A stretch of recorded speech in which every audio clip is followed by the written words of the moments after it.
Hello friends, నిన్న Rudrani plan Swaraj ఎంట్రీతో success అవ్వకుండా పోయింది. ఇక ఈరోజు వినాయక చవితి పూజల మధ్య ఆనందం, emotion, suspense all in one ప్యాకేజీగా ఎపిసోడ్ సాగింది. కుటుంబ బంధాలు దగ్గరవుతుండగా రుద్రాణి కుట్రలు మాత్రం మళ్లీ కొత్త మలుపు తిప్పాయి. నిన్నటి ఎపిసోడ్లో ఏం జరిగిందో ఒక్కసారి గుర్తు చేసుకుందాం. పూజారి అందరికీ తీర్థం ఇస్తోంటే రుద్రాణి తన కొడుకు చూస్తుండిపోయారు. చివరకు కావ్య వద్దకు రాగానే టెన్షన్ మరింత పెరిగింది.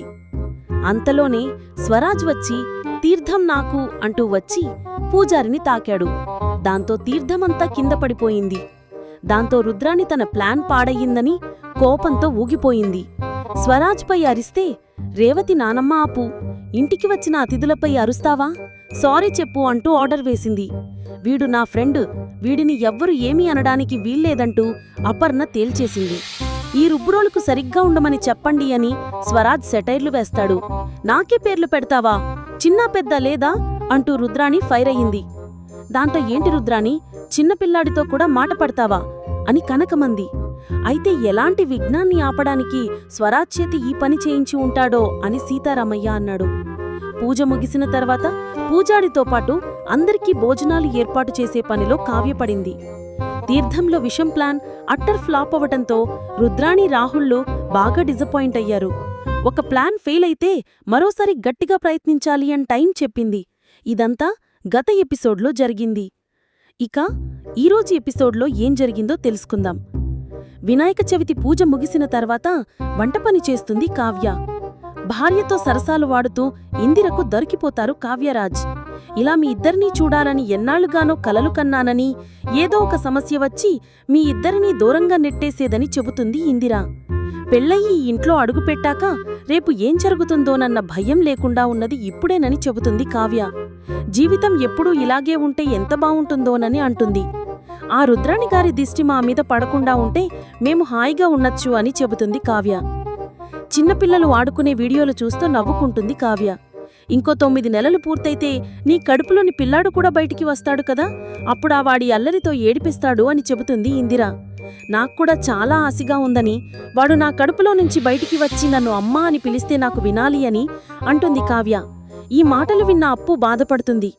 ఆ దేవుడు నీకు ఆ అదృష్టాన్ని ఇస్తాడో లేదోనని భయంగా ఉందని అనుకుంటుంది అప్పు. తల్లి అయ్యే యోగ్యం ఆ దేవుడు అందరికీ ఇవ్వడని, నీ అదృష్టం అక్క చెల్లెలు ఇద్దరూ ఒకేసారి తల్లి కాబోతున్నారని మెచ్చుకుంటుంది ఇందిర. ఇంతలో కావ్య ఫోన్కి డాక్టర్ ఫోన్ చేయడంతో అప్పు లిఫ్ట్ చేస్తుంది. మీ అక్క తన బిడ్డను కడుపులో మోసే ఛాన్స్ లేదని, అబార్షన్ చెయ్యక తప్పదని డాక్టర్ చెబుతారు. ఆ మాటలతో అప్పు షాక్ అవుతుంది. వెంటనే ఈ విషయం మీ అక్కకి చెప్పాలని డాక్టర్ చెబుగా, ఇంట్లో ఈరోజు వినాయక చవితి పూజ జరుగుతుందని, ఈ టైంలో ఈ విషయం అక్కకి చెబితే బాధపడుతుందని అంటుంది అప్పు. ఇంతలో కావ్య వచ్చి ఏం జరిగింది అని అడగగా కస్టమర్ కేర్ వాళ్ళని అబద్ధం చెబుతుంది. రేవతి ఫోన్లో తన భర్తతో మాట్లాడుతుండగా అపర్ణ అటువైపు రావడాన్ని చూసి, రుద్రాణి, రాహుళ్ళు ఏంటి వదినా ఎటు వెళ్తున్నావు అని రుద్రాణి అడుగుతుంది.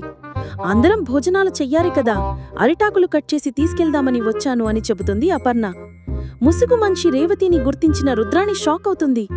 లాస్ట్ టైం వెళ్ళినప్పుడే మీ అమ్మ అంత గొడవ చేసింది, ఇప్పుడు మళ్ళీ ఆ ఇంటికే వెళ్లావు, ఈసారి మళ్ళీ ఏం గొడవ చేస్తుందోనని చాలా టెన్షన్గా ఉందని అంటుంది రేవతి భర్త జగదీష్. ఆ టెన్షన్, భయం నాక్కూడా ఉన్నాయి, కానీ వాళ్లు మన అబ్బాయి మీద చూపిస్తున్న అభిమానం, ప్రేమ ముందు ఆ భయం ఎగిరిపోయింది అని అంటుంది రేవతి. ఇక్కడ అంతా మంచి జరుగుతుంది, అమ్మ నన్ను కూతురిగా అంగీకరించి తిరిగి ఈ ఇంట్లోకి రానిస్తే చాలు అని చెబుతుంది రేవతి. మీ అమ్మ ఖచ్చితంగా నిన్ను కూతురిగా అంగీకరిస్తుంది, మళ్లీ ప్రేమతో ఒక్కటవుతారు అని చెబుతాడు జగదీష్. ఈ మాటలు విన్న రుద్రాణి నీ సంగతి తేలుస్తాను అని అనుకుంటుంది. ఇంతలో రాహుల్ రావడంతో ఆ ముసుగు గెట్టప్లో వచ్చింది ఎవరో కాదు, అపర్ణ వదిన రేవతి అని చెబుతుంది రుద్రాణి. తను రేవతి అన్న విషయం రాజ్తోనే చెప్పించబోతున్నాను అని అంటుంది రుద్రాణి. దొంగతనంగా ముసుగు వేసుకొని వచ్చిన తన మీద దొంగతనం ముద్ర వేస్తే ఆటోమేటిక్గా వాళ్లే బయటపడతారు అని అంటుంది. రేవతితో ఇందిరా, కనకం, కావ్యలు కబుర్లు చెబుకుంటూ ఉండగా చూసిన రుద్రాణి మీ పని చెబుతాను అని అనుకుంటుంది.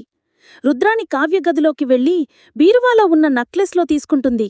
కాని ఆ నక్లెస్ని రేవతి హ్యాండ్ బ్యాగ్లోకి ఎలా చేర్చాలో అర్థం కాదు. కావ్య, రేవతి, ఇందిరా, కనకం హాల్లో మాట్లాడుకుంటూ ఉంటారు.